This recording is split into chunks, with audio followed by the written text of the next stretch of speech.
Olá, queridas e queridos. Deixa eu guardar aqui. Pelo segundo dia consecutivo, acho que essa é nova, hein? Gravando todos os dias. Legal que eu fui para o congresso hoje. Na verdade, não é o congresso ainda. Segundo dia, ainda estamos no pré-congresso. Só amanhã que começa o congresso de verdade. Então, já disse ontem, o congresso é quarta, quinta e sexta, mas na segunda e terça nós temos os pré-congressos e, pô, foi legal porque hoje eu fui pro pré-congresso e vários insights que eu tive, ou várias informações relevantes, eu pensei, pô, eu vou levar isso para a gravação. Então, vamos ao resumo, tentarei ser breve, o mais breve possível. Hoje, o pré-congresso foi onde vai ser o congresso, chama Palais do Congresso, ou Palácio do Congresso, um lugar bem grande, é um shopping, tem várias salas, mas, como eu disse ontem, o pré-congresso ele não tem várias apresentações concomitantes, e sim uma única apresentação. Hoje, no período da manhã, foi o encontro da ICO, que é o COI, Comitê Olímpico Internacional, então a parte médica do Comitê Olímpico Internacional fez a sua reunião e eles fizeram as apresentações, todas relevantes e direcionadas à questão dos Jogos Olímpicos de Paris 2024. Então, se mostrou toda a preparação e toda a organização. Existe um comitê médico para a organização dos Jogos, e esse comitê médico ele é composto por membros do Comitê Olímpico Internacional e também membros dos Jogos, então médicos específicos dos Jogos de Paris, eles se unem ali para conversar e organizar as questões. E aí eles apresentaram alguns pontos relevantes e acho que é bem legal, principalmente trazer para vocês o tamanho e a magnitude dos Jogos Olímpicos de verão, nesse caso, que vão acontecer aqui em Paris no ano que vem. Para vocês terem uma ideia, eu até anotei aqui, deixa eu ver se eu acho. São mais de 200 delegações, e aí são 3 semanas de jogos. Então precisa estar tudo bem ajustado e bem alinhado. E eles dividiram a apresentação em 4 principais tópicos. O primeiro tópico foi relacionado à infraestrutura de cobertura médica. Então foi mostrada ali toda a questão do que os atletas, comissão, família olímpica, ou seja, as pessoas que são VIP, familiares dos atletas, pessoas convidadas, equipe de mídia, e num outro setor, a questão dos espectadores é bem dividido isso, então a parte da medicina esportiva, obviamente, cuida mais dessa questão dos atletas, comissão técnica, isso é o principal do objetivo. Então, existe a Vila Olímpica, para quem, acho que todo mundo tem essa noção, né? Existe um lugar onde a grande maioria dos atletas passam o período dos Jogos. De maneira geral, a Vila Olímpica ela abre um pouquinho antes de começar as Olimpíadas e fecha um pouquinho depois, mas os atletas eles não podem ficar o tempo todo lá, óbvio. Os atletas entram na Vila Olímpica só nos dias que precedem a sua competição específica, eles precisam sair da Vila Olímpica logo depois, porque a Vila Olímpica, obviamente, não suporta todos os atletas juntos. Então, existe esse revezamento, e aí cada delegação coloca os atletas em outros locais, e aí sim, isso aí é um cuidado de cada comitê olímpico de cada país. Mas o Comitê Olímpico Internacional ele cuida dos atletas que estão na vila, então existe uma policlínica, uma clínica que é praticamente um hospital dentro dos Jogos Olímpicos, e é uma experiência muito legal. Eu estive e acompanhei e trabalhei na Policlínica nos Jogos Olímpicos do Rio 2016 e serve como ambulatório, então muitos atletas passam pela primeira vez em médicos durante a Olimpíada, então imaginem alguns países muito subdesenvolvidos, muito pobres, muitos dos atletas nunca tiveram a oportunidade de passar num dentista, num oftalmologista, num ginecologista, então eles aproveitam um momento ali das Olimpíadas para consultar o médico, e isso é muito bem aceito, enfim, faz parte da inclusão do esporte. Além, obviamente, de cuidar dos atletas que estão doentes ou tiveram lesões.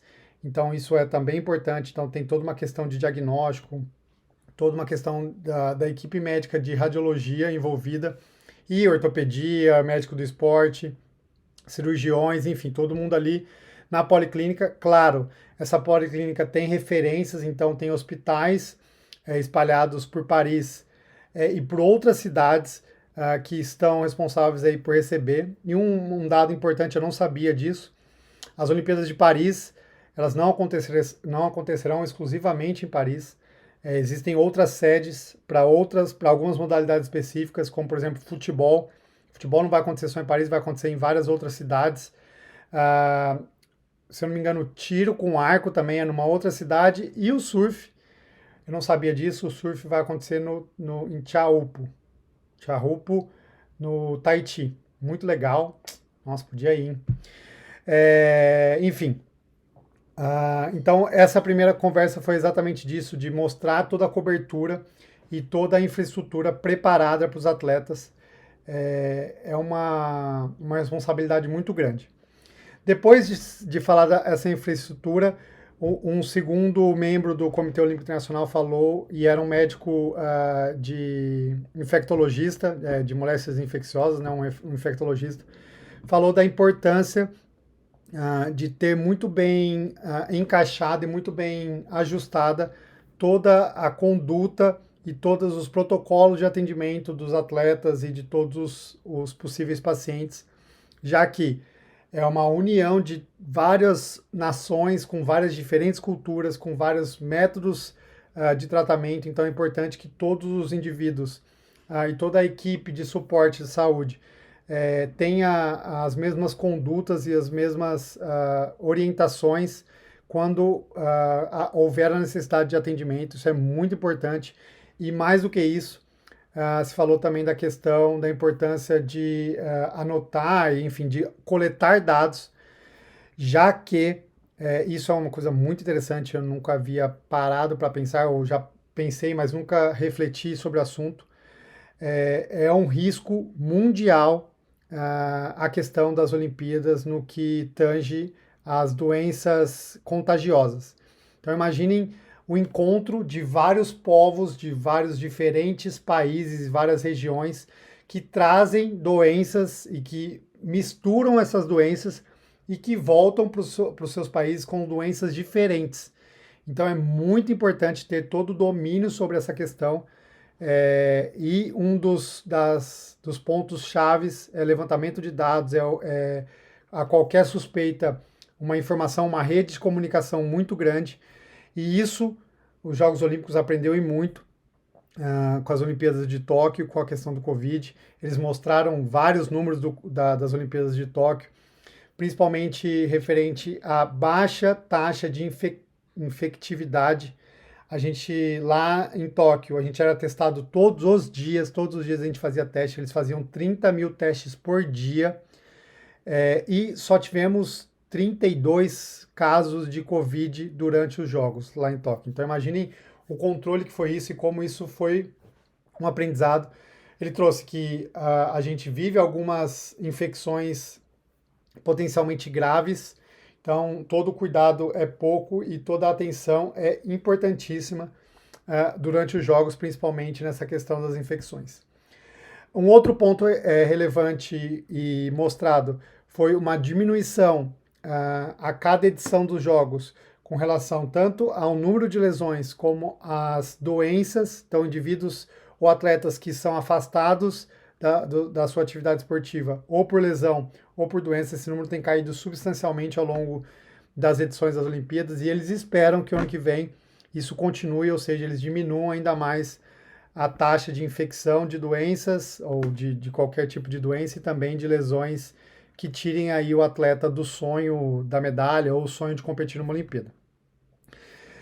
Falado isso, uma terceira pessoa, uma mulher, falou uma coisa muito legal e um assunto que está aí em voga, está em alta e extremamente importante de ser falado, que são as questões dos assédios. Então, tanto assédio físico, como assédio verbal, como assédio sexual. E ela trouxe a questão primeiro, da orientação e da educação de todos os envolvidos, então não só atletas serem educados quanto à possibilidade e o que é um abuso, o que é uma violação de conduta, e também delegações membros de delegação, políticos, enfim, todo mundo, a sociedade em si, estar bem orientada quanto a isso. Bastante importante e algo interessante é que ela mostrou como o esporte, ele muitas vezes ele traz situações de risco para possíveis abusos. Então, questão de hierarquia, a questão de ser resiliente ou superar qualquer obstáculo em busca da vitória, e também as questões de exposição do corpo, de convívio próximo por períodos prolongados, viagens, enfim, várias situações de risco. E aí o Comitê Olímpico Internacional tem toda uma cartilha de orientação que pode ser. O site do Comitê Olímpico Internacional é um compêndio de tudo isso que eu estou falando, inclusive da questão do assédio. Então, bastante interessante e oportuno visitar. E por último, o indivíduo foi falar sobre saúde mental e como o Comitê Olímpico Internacional tem dado importância a isso e como ele irá cuidar durante os Jogos, também algo muito interessante, uma discussão aí extensa e prolongada de como esse assunto também está sendo bem estudado e tem tido ações práticas para melhoria e evolução quanto à questão da promoção de saúde mental entre todos os participantes dos Jogos. Muito legal, isso tomou a manhã toda, foi uma manhã intensa, de bastante conhecimento e aprendizado. Bom, saí para almoçar, saí para nadar na hora do almoço e à tarde rolou um encontro patrocinado pela Gatorade. A Gatorade é uma das principais patrocinadoras aqui do Congresso e aí eles promovem conferências. A Gatorade tem um núcleo de estudo, um grupo de estudo chamado GSSI, que é Gatorade Science Support, alguma coisa, não sei, não lembro agora. Mas, enfim, eles trouxeram pessoas gabaritadas para falar de assuntos específicos. O primeiro indivíduo que falou foi um professor do Canadá, que falou sobre creatina. E o mais legal é que, assim, e eu já abro espaço aqui para uma digressão, congressos bons, no meu conceito, na minha percepção, são congressos que trazem assuntos ou trazem pautas que não são acessíveis dentro do cenário de um livro ou de um artigo científico. Eu acho que congressos válidos são congressos que extrapolam o conhecimento e que trazem exemplos práticos, conhecimentos pessoais, enfim, que promovem discussões além do que o básico que se entende. Então, quando a gente fala de creatina, fala, tive uma aula de creatina, a primeira coisa que se pensa é, creatina é um recurso ergogênico, melhora a performance, porque fornece energia de rápida absorção, tal. Isso, assim, isso está presente no Google, está presente se você digitar aí no chat GPT, creatina, ele vai te falar desses benefícios, mas a ideia foi extrapolar esse conhecimento. Ele trouxe um conhecimento muito grande com relação à creatina no cérebro e quão importante é a suplementação de creatina em alguns pontos específicos voltados à saúde cerebral. Dados fisiológicos relevantes.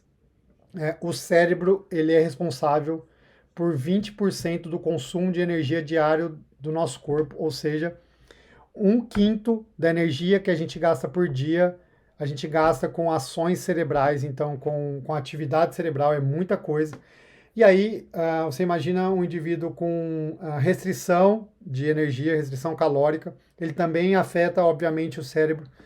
E aí, a importância de suplementação de creatina, falou-se da questão da suplementação de creatina entre vegetarianos e veganos, já que a principal fonte de consumo de creatina natural vem da proteína animal, então é importante também. E mais do que isso, ele falou da questão da suplementação de creatina em indivíduos que tiveram injúria cerebral, como concussão, pós-AVC, ou ainda indivíduos que vão sofrer algum impacto cerebral, como por exemplo, inclusive uma fadiga mental por conta de sobrecarga de treino. Então, muito legal, realmente me convenceu e eu já tomo creatina, mas aí ele aumentou um pouco a dose, é uma dose um pouco mais alta, aí de 0,14 gramas por quilo de peso por dia, que no meu caso, no caso de um indivíduo normal, aí dá quase 10 gramas por dia. Muito legal, muito interessante essa questão da creatina. Vou colar aqui das minhas anotações. Um outro tópico que eu achei muito legal foi relacionado à questão da possibilidade de individualizar a alimentação diária de acordo com os tipos de fibra do indivíduo. Ou seja, a gente tem basicamente dois tipos de fibras, as fibras de contração rápida e as fibras de contração lenta. E o que determina se o indivíduo tem mais fibras de contração rápida do que de contração lenta são questões genéticas, e isso, esse segundo palestrante, ele provou, e ele provou através da avaliação de gêmeos idênticos. Então tem um estudo muito legal, pegou vários gêmeos idênticos, colocou eles em diferentes tipos de treinamento, então treinamento resistido, ou de potência e força, e treinamento de endurance, e no final das contas a predominância de tipo de fibra dos indivíduos foi igual, ou seja, é muito mais genético do que ambiental, é muito mais essa questão de alteração do tipo de fibra está se cada vez perdendo menos força. Mas enfim, ele falou um pouco sobre a alimentação, sobre como a gente pode auxiliar o indivíduo que tem mais fibra de contração rápida, comparado a outro tipo de alimentação dos indivíduos que têm mais fibra de contração lenta. E aí ele falou muito da questão do glicogênio e da glicose, como é importante para os dois lados, mas principalmente os indivíduos que têm mais fibra de contração rápida são indivíduos que consomem mais rápido o carboidrato, que depletam mais rápido as reservas de glicogênio e que precisam de mais reposição, uma reposição mais intensa e mais curta, ou seja, começar rapidamente a suplementar carboidrato durante o treino. Achei isso muito legal, algo que eu não tinha conhecimento e algo interessante. Ele mostrou trabalhos com futebol, porque times ou equipes maiores têm tipos diferentes de indivíduo. Tem indivíduo que tem mais fibra de contração lenta, indivíduos que têm mais fibra de contração rápida. E aí ele mostra que os indivíduos que têm mais fibra de contração rápida, eles fadigam mais, eles perdem mais eficiência, mais poder de decisão no fim do jogo, ou seja, na segunda metade do segundo tempo. Muito legal isso aí, muito legal esse estudo. E por último, um ponto bastante interessante e uma discussão legal foi a questão da suplementação de nitrato. E aí a gente entra numa questão larga aí sobre a possibilidade de suplementação de nitrato como recurso ergogênico e relação do nitrato com o tipo de microbiota oral, uma coisa maluca, muito legal. E aí o indivíduo que apresentou o trabalho mostrou um trabalho que não tem a ver com medicina esportiva, mas que pode nos levantar um alerta, que é a questão dos indivíduos que tomam nitrato para diminuir a pressão arterial, já que existe uma medicação para indivíduos hipertensos, que é a base de nitrato, e tem um trabalho muito legal que mostrou que indivíduos que usam enxaguante bucal à base de cloro têm um efeito menor dessa medicação, já que algumas bactérias da boca são importantes na conversão do nitrito para o nitrato, quer dizer, do nitrato para o nitrito, e aí a gente acaba perdendo essa capacidade de absorção do nitrito, e isso diminui o poder de vasodilatação da suplementação de nitrato. E isso pode ser extrapolado, e é uma discussão, se indivíduos que praticam atividade em meio aquático ou que usam aquático de piscina, que tem cloro, a grande maioria das piscinas, e também indivíduos que usam enxaguante bucal, os atletas, se eles têm uma menor absorção, um menor efeito do nitrato na suplementação. Muito legal. Bom, era isso de hoje, é só, já falei um monte. Amanhã eu volto, amanhã começa o congresso e amanhã começa uma infinidade gigante de assuntos. Dê uma olhada, hoje eu peguei o livro, programa final. Amanhã eu coordeno uma sala de discussão, vou ser chair, vou ser mediador de uma sala de discussão. Mas só para vocês terem uma ideia, peraí que eu acho mais fácil olhar aqui.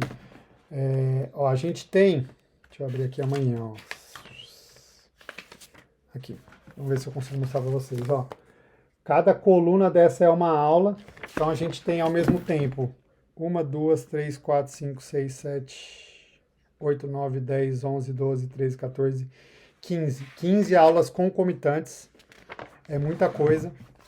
E aí eu vou agora parar aqui um tempo para circular as aulas que eu quero assistir, e aí eu classifico. Isso é um trabalho muito legal e é crucial.